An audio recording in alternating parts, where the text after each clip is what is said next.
Bem-vindo a todos e a todas. Meu nome é Lectuan. Eu irei dar aula aqui, dar continuidade, na verdade, à nossa playlist sobre radioatividade. O átomo. Não dá para mim entrar num conteúdo de radioatividade sem vocês entenderem o mínimo do que é composto de fato um átomo.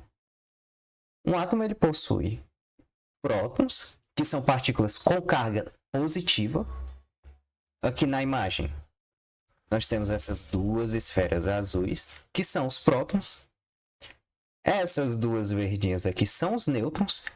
Se a azul ela possui carga, o nêutron ele não possui carga nenhuma. Por isso a palavra nêutron.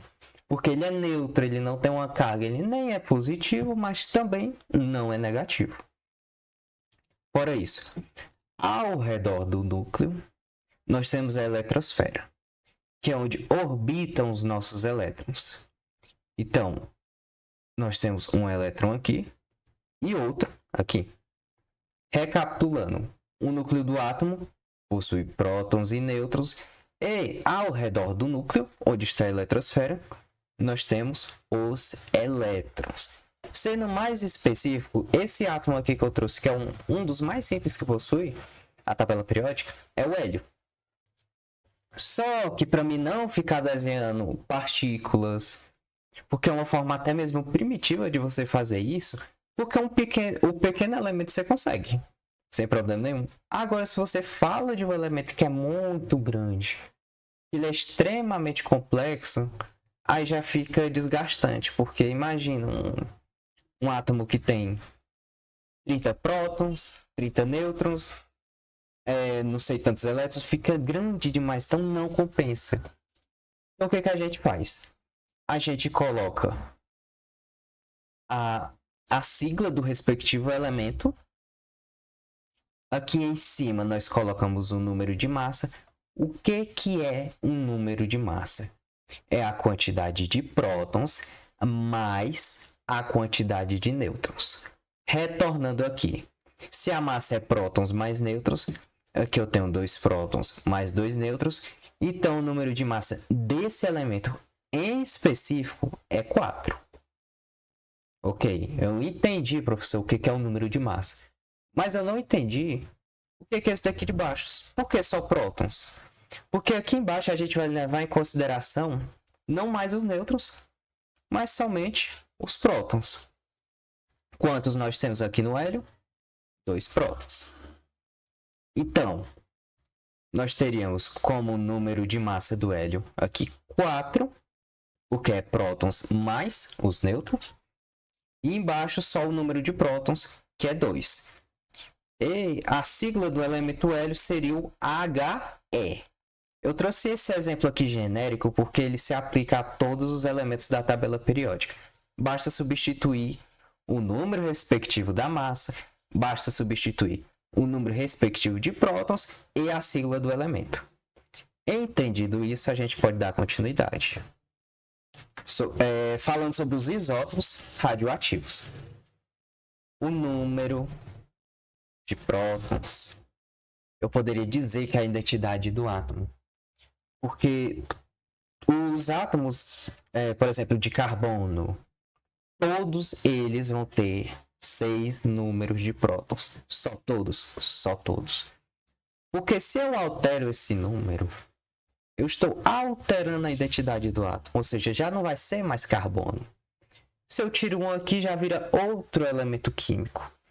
Então, independentemente do tipo de isótopo que você está vendo, porque o que é o isótopo? É como se fossem variantes de um mesmo elemento.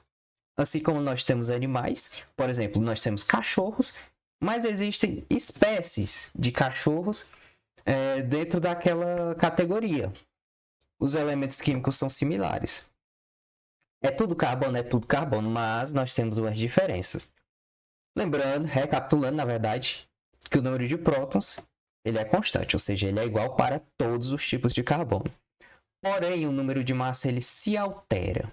Por quê? Aqui nesse carbono, que é o mais abundante, nós temos o carbono 12.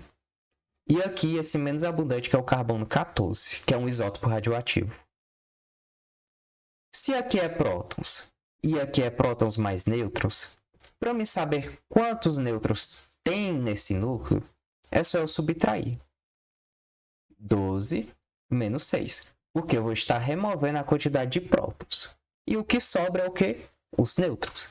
12 menos 6 vai sobrar 6. 6 o quê? 6 nêutrons. Se a gente fizer essa mesma subtração aqui de um outro carbono, 14 menos 6, a gente vai encontrar quanto? 8. Por que 8? Porque se eu tiro os 6 prótons que tem aqui em cima, só vai sobrar o quê? Os nêutrons. Então, no carbono 14, nós temos 8 nêutrons. Recapitulando, o que vai mudar é o número de massa.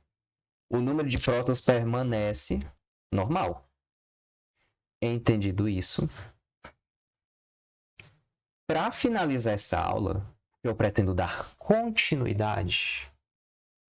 O porquê que um átomo ele sofre um decaimento radioativo? Porque o núcleo dele tem excesso, tem muita energia. Então o ato dele liberar ali algumas coisas no núcleo, sofrer algumas modificações, é para ele liberar esse excesso de energia, porque ele está com instabilidade. Ou seja, ele não está na sua forma mais estável possível. Então, o decaimento radioativo é uma tentativa de adquirir estabilidade por um núcleo que é muito grande. Com isso, eu finalizo essa aula. Não perca as próximas, porque eu vou dar continuidade a esse conteúdo. Não se esqueçam de se inscrever, deixar o like e ativar o sininho para não perder os próximos vídeos. Até a próxima!